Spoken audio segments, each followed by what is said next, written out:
Hi, I'm Joanne Price, the facilitator of the autoimmune group in Central New Jersey.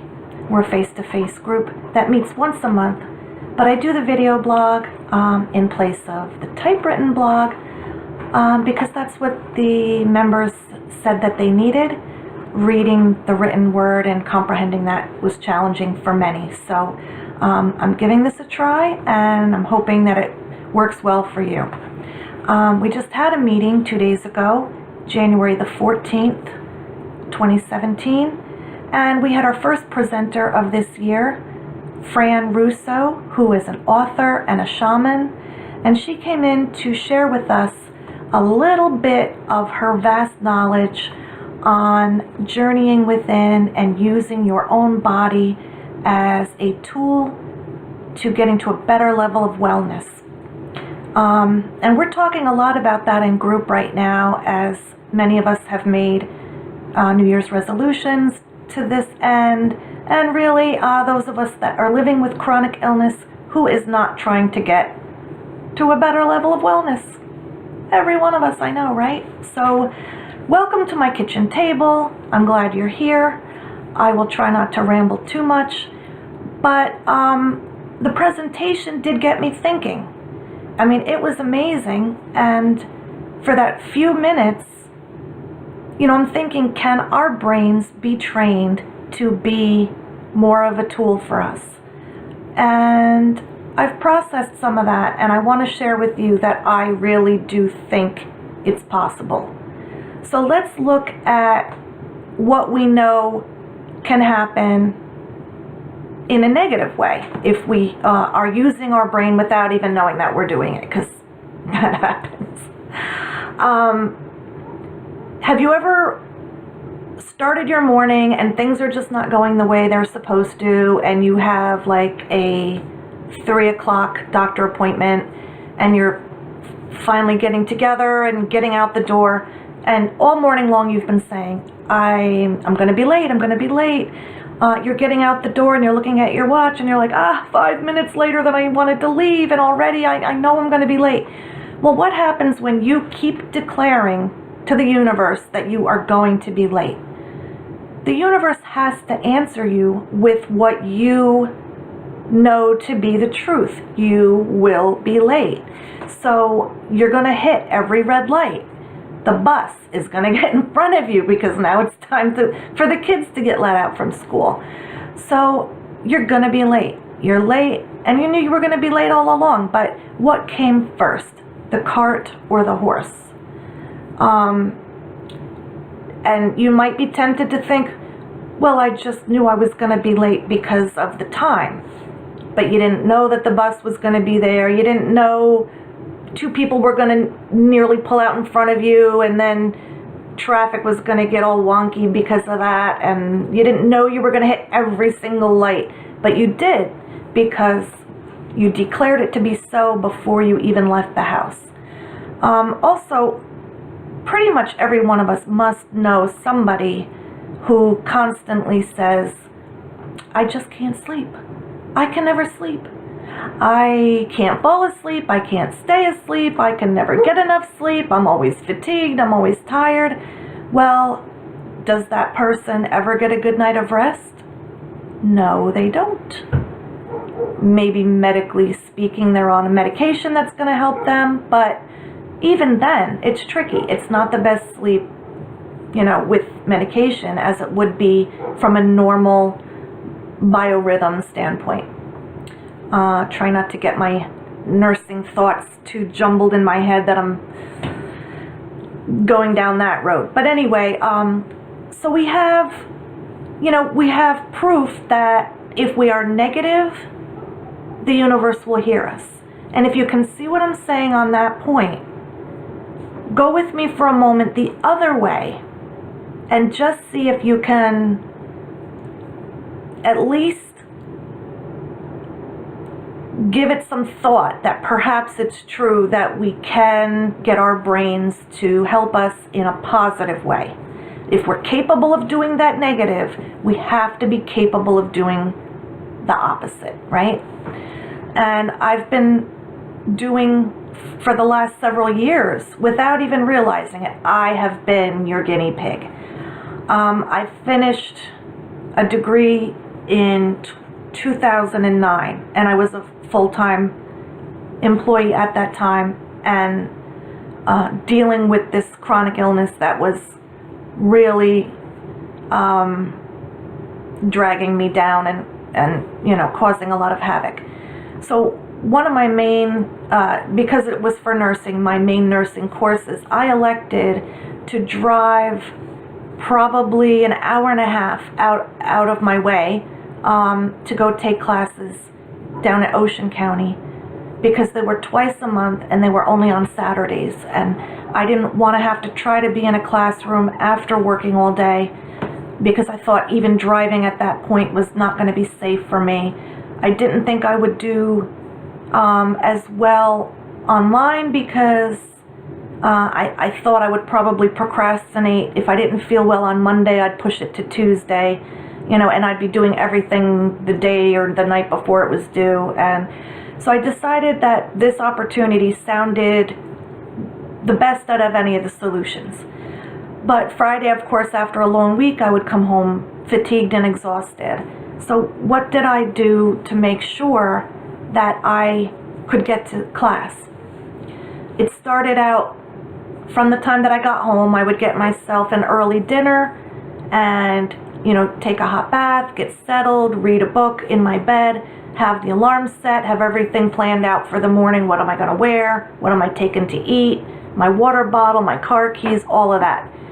But a lot of it took place here in my brain. I would start by saying, as soon as I shut the lights off, I'm going to feel well enough to go tomorrow. Of course I'm going to feel well enough to go tomorrow. I love school. I don't mind the ride. It's going to be great. I'm going to get there. It's going to be really interesting. I'm going to love it. And then I would start by saying, I'm going to set my alarm for 6 a.m. When I wake up, I'm going to feel well. I'm going to feel rested. And then that little one sentence, when I wake up at 6 a.m., I will feel well and I will feel well rested. I would just play that in a loop, almost like a meditative experience, just at least 10 times. And I would count under the covers on my fingers until I did all 10. And if I could keep going, I would. But quite often, just that loop was enough to make me so drowsy that I would drift off to sleep. And when the alarm went off in the morning, I'm not saying I was bouncing out of bed, doing jumping jacks, or, sprinting to the car. I still had an illness, but I felt well enough to get myself into the car. And even if I didn't feel that great, getting ready and getting into the car, I had the hour and a half ride in which I would put fun music on and then just kind of, I'm really basically sitting still, just kind of driving. So I managed by doing that to not miss any classes. We met twice a month for the whole semester, which is 4 months of each class. And for the bachelor's, there were, I must have driven down to Ocean County for probably 3 different semesters at least. So when I explained to you how many times that I did this and drove down there, I think you can see why I would begin to believe in the process that this works for me. Now, I don't know, maybe some people's brains respond better to the power of suggestion than others, but I'm sharing with you what has worked for me to help my life to become more successful. And I'm telling you that that is the truth. That really worked for me. So I really think that, some of us actually do a little bit of this without even realizing it. Are you the kind of person that if you're going to set your alarm clock for the morning, are you awake 3 minutes or 5 minutes before it goes off? especially if you wake up at different times throughout the week, then you know it's not just your biorhythm, that you've slept enough and now you're magically waking up because you're well rested. Who among us in the chronic illness world feels well rested at any given time, right? But somehow if you're able to wake up right before your alarm goes off, you're doing this. It's working. You suggested to your body and your brain by setting the clock or setting the phone or whatever it is. And, once or twice in your head, you're verifying, okay, is it really set? Yep, it looks good, it's set. And then before you go to bed, you take one more quick look. Yep, 6 a.m. Okay, 6 a.m. All right, but you're going over and over in your head. I apologize if you can hear the dogs. I put them outside. So anyway, the power of suggestion is there for us. And it just kind of lends towards this idea of journeying within, which comes from Fran Russo's presentation to us this past Saturday. And if any part of that feels honest and real to you, look into it. Go to Fran's website. I always like to recommend people to read The Secret. That's written by many, many, many different people. And I have to say that I can credit that particular book with a lot of my improvements. And I am working a few hours each week now, and baby steps. But there were many, many years where I didn't know if I would ever be able to work again.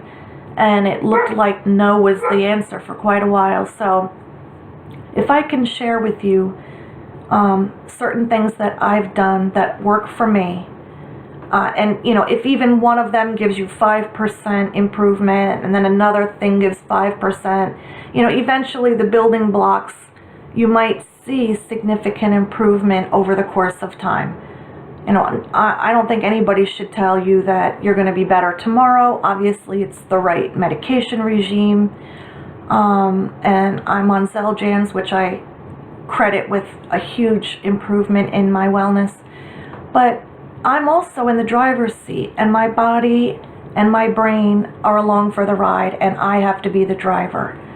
So I'm going to take in all the information that I can, process it out for myself, pass on to you what I think works, and even things that don't work for me. If I hear about them and know about them, I'm surely going to pass it on to you and let you be the judge of what the information is.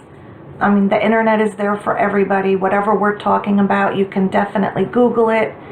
So get on there, look at the power of suggestion. Go ahead and look at the Journeying Within. And Fran Russo, of course, is available to talk to any of you through email. Any of you that took the presentation on Saturday, please let her know that you were present in the room. And the meeting minutes will also reflect some of this information as well.